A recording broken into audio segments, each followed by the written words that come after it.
नमस्ते बच्चों। कल हमने अपने चैप्टर में पढ़ा था कि भारत के उत्तर पश्चिम में जो पर्वत हैं जिनके नाम थे सुलेमान और किरथर, वहाँ हमें सबसे पहले गेहूं और जौ की खेती करने के प्रमाण यानी कि साक्ष्य मिलते हैं। और भारत के उत्तर पूर्व में गारो पहाड़ियाँ हैं और भारत के मध्य में विंध्य पहाड़ियाँ हैं, जहाँ के आसपास के क्षेत्रों से भी हमें खेती करने के प्रमाण मिलते हैं।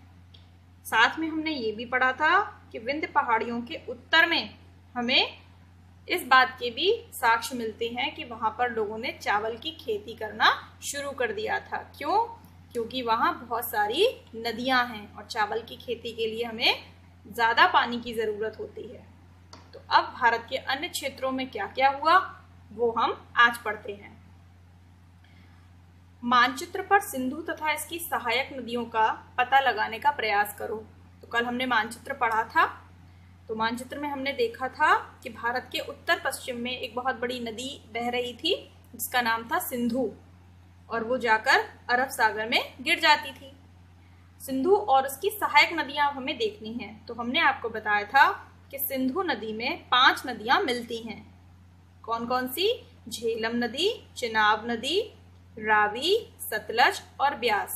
ये 5 नदियां सिंधु नदी में जाकर मिल जाती हैं। इन 5 नदियों को हम सहायक नदियां कहते हैं। सिंधु नदी की सहायक नदियां उन्हें कहते हैं जो एक बड़ी नदी में जाकर मिल जाती हैं। अगर कोई नदी किसी पर्वत से निकलती है और वो उसी रूप में जाकर समुद्र में गिर जाती है तो वो मुख्य नदी होती है, और अगर वो आगे जाकर किसी बड़ी नदी में मिल जाती है तो वो नदी उस बड़ी नदी की सहायक नदी बन जाती है। लगभग 4700 वर्ष पहले, कितना टाइम पुराने हम चले गए? 4700 वर्ष पहले इन्हीं नदियों के किनारे कुछ आरंभिक नगर फले फूले। इन नदियों के किनारे कुछ नगरों में सभ्यताएं विकसित हुई, कुछ नगर बने। मतलब क्या था? पहले हमने पढ़ा था कि पहले गांव थे, है ना? गांव में लोग एक जगह रहने लगे थे और खेती करने लगे थे और साथ में जानवरों को भी पालने लगे थे। लेकिन अब गांव धीरे धीरे किस में बदल रहे थे? नगरों, मतलब शहरों में बदल रहे थे। गंगा व इसकी सहायक नदियों के किनारे तथा समुद्र तटवर्ती इलाकों में नगरों का विकास लगभग 2500 वर्ष पहले हुआ।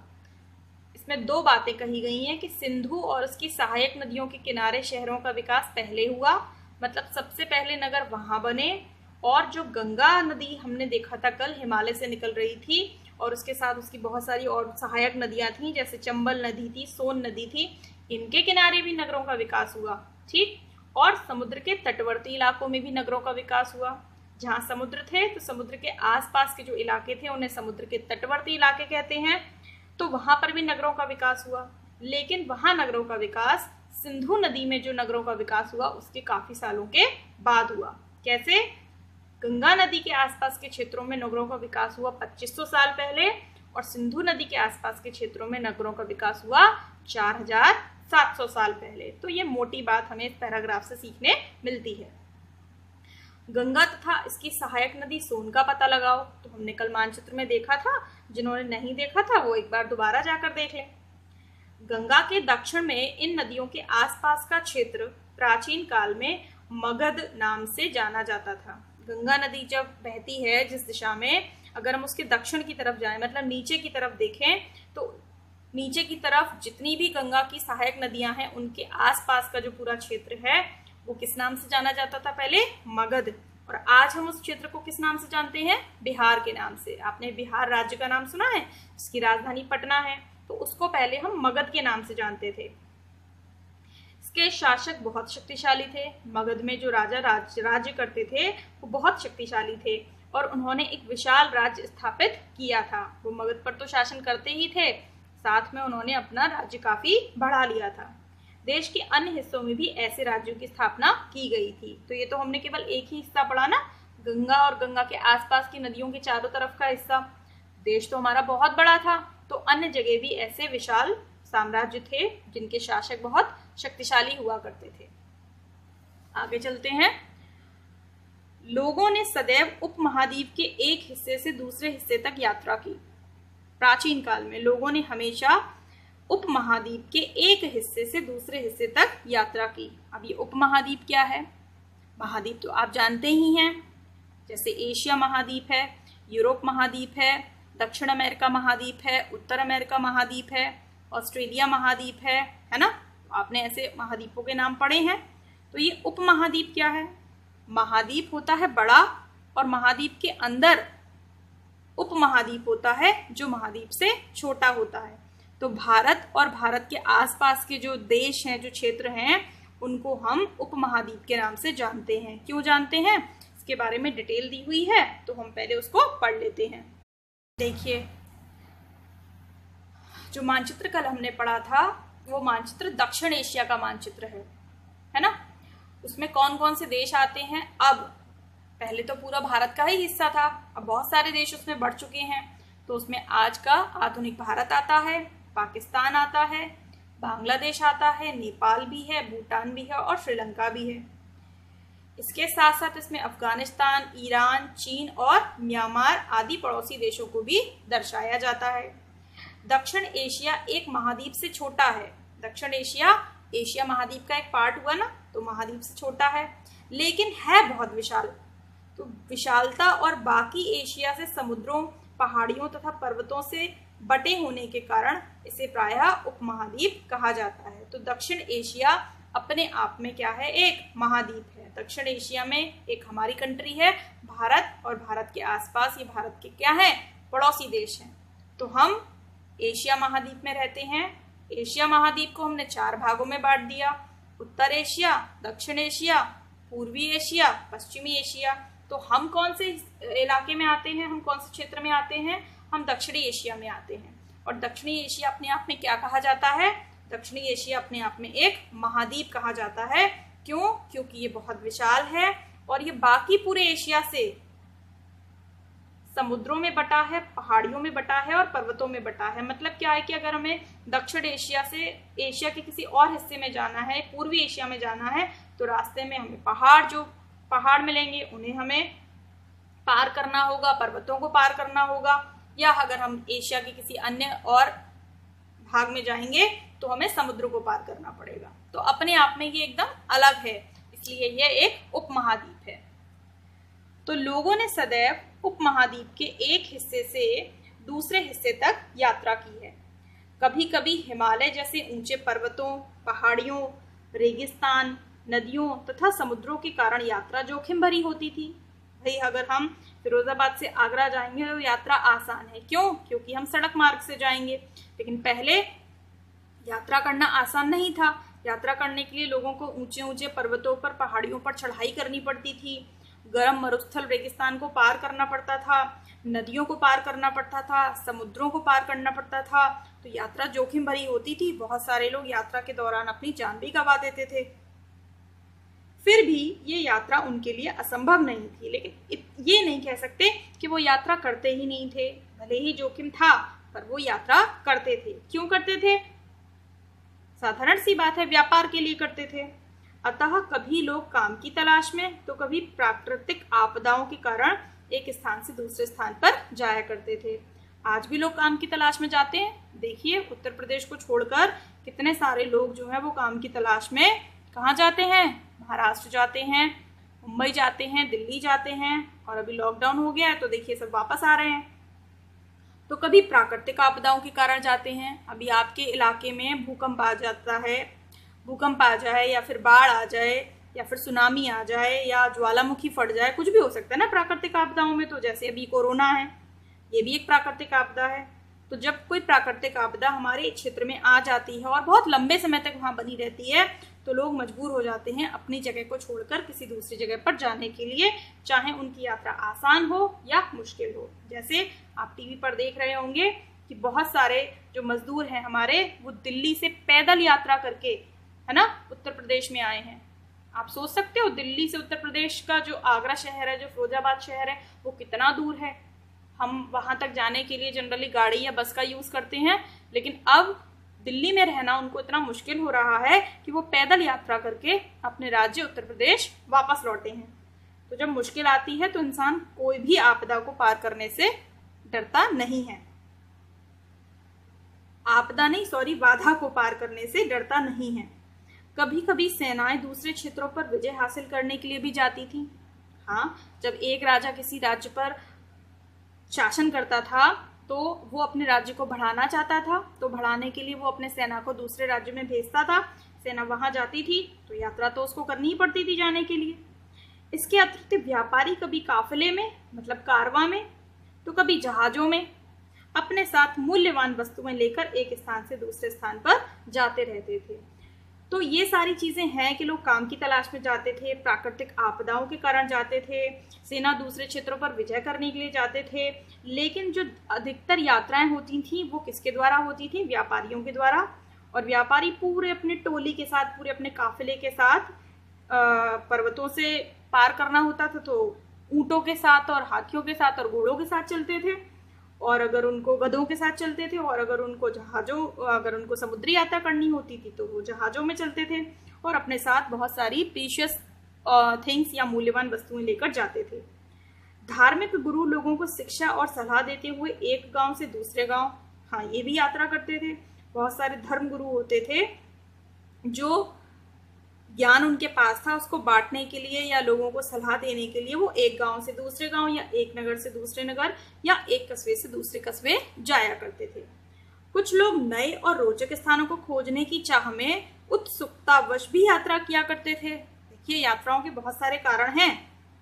तो बहुत सारे लोगों को शौक था कि मैं यहाँ रह रहा हूँ, मुझे यहाँ से कहीं जाना है, घूमना है, वहां देखना है वहां क्या है। तो उनको कौतूहल होता था, उत्सुकता होती थी उनके अंदर, ईगरनेस होती थी, इस चीज की चाह होती थी कि वो कुछ नया करें, एक्साइटेड रहते थे वो। तो इन सभी यात्राओं से लोगों को एक दूसरे के विचारों को जानने का अवसर मिलता था। अभी मान लीजिए कि कोई बहुत दूर से धर्मगुरु हमारे अगर शहर में आ जाते हैं तो वो ज्ञान देंगे ना, हमें शिक्षा देंगे, हमें सलाह देंगे। तो अपने जहाँ से वो आए हैं उस स्थान की हमें बहुत सारी बातें बताएंगे, तो विचारों का आदान प्रदान होगा। तो हम भी उन्हें अपनी बातें बताएंगे, वो भी उन्हें अपनी बातें बताएंगे। तो कुल मिलाकर देखिए कितने तरीके से हम यात्रा करते थे। काम की तलाश में हमारी यात्रा होती थी, प्राकृतिक आपदाओं से बचने के लिए लोग यात्रा करते थे, सेनाएं दूसरे क्षेत्रों पर विजय हासिल करने के लिए यात्राएं करती थी, व्यापारी अपने काफिले में वस्तुओं को एक स्थान से दूसरे स्थान पर ले जाने के लिए यात्रा करते थे, धार्मिक गुरु लोगों को शिक्षा और सलाह देने के लिए यात्रा करते थे, कुछ लोग बहुत उत्साही होते थे, बहुत एक्साइटेड होते थे, तो वो यात्रा करने के लिए, नए नए स्थानों की खोज करने के लिए यात्रा करते थे। और इस तरह से हमें एक दूसरे के विचारों को जानने का मौका मिलता था। अब आगे ये है कि आज लोग यात्राएं क्यों करते हैं। जो कारण इतने साल पहले थे यात्राएं करने के, आज भी लगभग वही कारण है। एक बार फिर से मानचित्र 1 को देखो। चलिए देखते हैं मानचित्र 1 को। अभी हम पहाड़ियां, पर्वत और समुद्र इस उपमहाद्वीप की प्राकृतिक सीमा का निर्माण कर रहे हैं। हाँ, ये बात ठीक है कि अगर हम इस उपमहाद्वीप की सीमा को देखें तो सीमा के चारों तरफ या तो पहाड़ मिलेंगे या पर्वत मिलेंगे या समुद्र मिलेंगे। हालांकि लोगों के लिए इन सीमाओं को पार करना आसान नहीं था। जिन्होंने ऐसा चाहा वे ऐसा कर सके। आसान तो कुछ भी नहीं होता, लेकिन चाहत जो होती है वो मंजिल कितनी भी कठिन हो उसको आसान बना देती है। आज भी तो इतने सारे लोग देखो माउंट एवरेस्ट पर चढ़ाई कर लेते हैं, और जिंदगी में एक बार नहीं 10-10 बार चढ़ाई कर लेते हैं। पूरे समुद्र की यात्रा कर लेते हैं, जितने भी हमारे 5 महासागर हैं, 5 महासागरों की यात्रा कर लेते हैं। पूरे विश्व का एक चक्कर लगा लेते हैं, भ्रमण कर लेते हैं। हम तो सिर्फ किताबों में पढ़ते हैं ना बैठकर, वो लोग तो सच में ऐसा कर लेते हैं। तो आसान तभी भी नहीं था ये सब करना, आसान अभी भी नहीं है। आसान अगर कोई चीज़ है तो वो है हमारी इच्छा शक्ति। अगर वो हम अपना लें तो मुश्किल से मुश्किल बाधा जो है वो हम पार कर जाते हैं। तो जिन्होंने ऐसा चाहा वे कर सके, वे पर्वतों की ऊंचाइयों को छू सके। कितना भी ऊंचा पहाड़ है उन्होंने चढ़ लिया। और गहरे समुद्रों को पार कर सके। कितना भी गहरा समुद्र था वो अंदर चले गए। उपमहाद्वीप के बाहर से भी कुछ लोग यहाँ आए, मतलब दक्षिण एशिया चारों तरफ से घिरा हुआ है पहाड़ों से, पर्वत से, समुद्रों से, है ना। तो लोग अपने इलाके से, अपने क्षेत्र से दक्षिण एशिया में आए और यहीं बस गए। और एक बार आने के बाद फिर उन्हें दक्षिण एशिया इतना पसंद आया कि वो यहीं रहने लगे। लोगों के इस आवागमन मतलब आना और जाना, लोगों के इस आवागमन ने हमारी सांस्कृतिक परंपराओं को समृद्ध किया। अब ये सारे आपके जो सब्जेक्ट्स हैं वो एक दूसरे को लिंक करते हैं। आपने सिविक्स में डाइवर्सिटी पढ़ा था ना, बिल्कुल वही बात है यहाँ पर। डाइवर्सिटी को कौन कौन से कारक प्रभावित करते हैं? इतिहास और भूगोल। तो इतिहास ने कैसे प्रभावित किया ये आपको यहाँ पर पढ़ने मिल रहा है। तो लोग जब आए और गए तो क्या हुआ? अपनी संस्कृति लेकर आए और यहाँ की संस्कृति लेकर गए, तो उन्होंने चीज़ों को क्या किया? उन्होंने चीज़ों को मिक्स कर दिया, है ना। सपोज दैट मैं एक गिलास पानी लेकर आती हूँ और आप एक गिलास शरबत लेकर आते हैं। आपने क्या किया? अपना आधा शरबत मेरे पानी में डाल दिया और मैंने अपना पानी आपके आधे शरबत में डाल दिया, तो आपका और मेरा मिल गया ना, मिक्सअप हो गया ना। तो इसी तरीके से हमारी सांस्कृतिक परंपराएं भी मिल गई। जो सिर्फ हमारी थी वो सिर्फ हमारी नहीं रही, वो दूर तक चली गई, और जो सिर्फ उनकी थी वो उनकी नहीं रही, वो यहाँ पर भी आ गई। तो सब कुछ आपस में क्या हो गया? मिक्स हो गया। चलिए एक बार मानचित्र देखते हैं। ये देखिए, ये आपकी सिंधु नदी है ना, ये अरब सागर में गिर रही है। और इससे पहले इसमें कौन कौन सी नदियाँ मिल रही हैं? देखिए, झेलम नदी है, चिनाब नदी है, रावी है, ब्यास है, सतलज है, ये सारी नदियाँ इससे मिल रही हैं। ये गंगा नदी है, तो ये सोन इसकी सहायक नदी है, ये चंबल इसकी सहायक नदी है, ये यमुना इसकी सहायक नदी है। अब हम बात करते हैं सीमाओं की। देखिए, ये दक्षिण एशिया है पूरा, ये पूरा उपमहाद्वीप है ना। और ये पूरा आप जो देख रहे हैं ये आज का भारत है। तो यहाँ से देखिए इसकी सीमा जो नीचे से अगर हम बात करें तो पूरा समुद्री सीमा है, क्योंकि नीचे हिंद महासागर है। तो अगर किसी को दक्षिण एशिया में प्रवेश करना है तो सागर पार करना पड़ेगा, समुद्र पार करना पड़ेगा, और वो बहुत बड़ा है, सागर नहीं है, महासागर है। तो इसको पार करना इतना आसान भी नहीं है। अगर कोई ऊपर से आता है तो ये जो पूरा एरिया आप देख रहे हैं ना, ये पूरे पहाड़ हैं, ऊंचे ऊंचे पर्वत हैं। और कौन सा दुनिया के सबसे ऊंचे पर्वत है? हिमालय। तो ये हिमालय से पूरा का पूरा कवर्ड है, सुरक्षित है, बिल्कुल सेफ है। तो यहाँ से अगर ऊपर से कोई आता है तो उसको ये पर्वत लांघना पड़ेगा। अब इधर की बात करते हैं। अगर कोई इधर से आता है, इधर से, तो नीचे पानी है, ऊपर पर्वत है। बीच में से आ जाए तो बीच में से भी आना मुश्किल है। क्यों? क्योंकि यहाँ पर रेगिस्तान है, मरुस्थल ही मरुस्थल है, गरम गरम रेती रेत है, दूरी दूर तक, दूरी दूर तक। तो कोई कैसे आ पाएगा? पार करने के लिए उसको रेगिस्तान पार करना पड़ेगा। अब यहाँ से बात करते हैं तो ये तो पूरा इलाका पर्वतीय इलाका है ही, ठीक है, ये पूरा इलाका पर्वतीय इलाका है ही, और यहाँ पे समुद्र है। तो कोई रास्ता बचती है आने के लिए? नहीं बचती है। अगर कोई आदमी आना चाहता है, दक्षिण एशिया में प्रवेश करना चाहता है, तो उसको बहुत हिम्मत की जरूरत पड़ेगी, क्योंकि दक्षिण एशिया में प्रवेश करना इतना आसान नहीं है।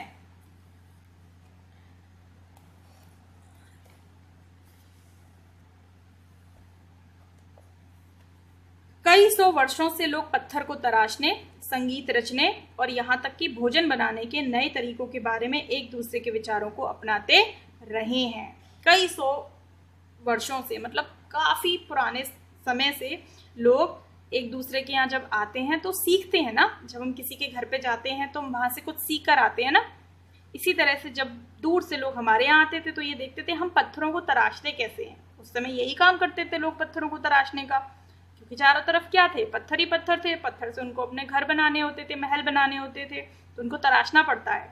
संगीत का बहुत उस समय प्रयोग होता था, तो संगीत कैसे रचा जाता है ये वो सीखते थे, और भोजन बनाने के तरीकों के बारे में भी सीखते थे। हम भी उनसे सीखते थे और वो भी हमसे सीखते थे। तो इस प्रकार हमारी संस्कृतियां जो हैं वो एक दूसरे से अटैच हो जाती थी, मिल जाती थी, मिक्स हो जाती थी। हम अपनी संस्कृतियों का आदान प्रदान करते थे और सीखते थे। तो वही सीख जो है वो आज तक हम कर रहे हैं। आज भी अगर कोई आदमी विदेश में चला जाता है और फिर लौटकर भारत आता है तो क्या पूरा भारतीय ही रहता है? नहीं, वो आधा विदेशी और आधा इंडियन बन जाता है।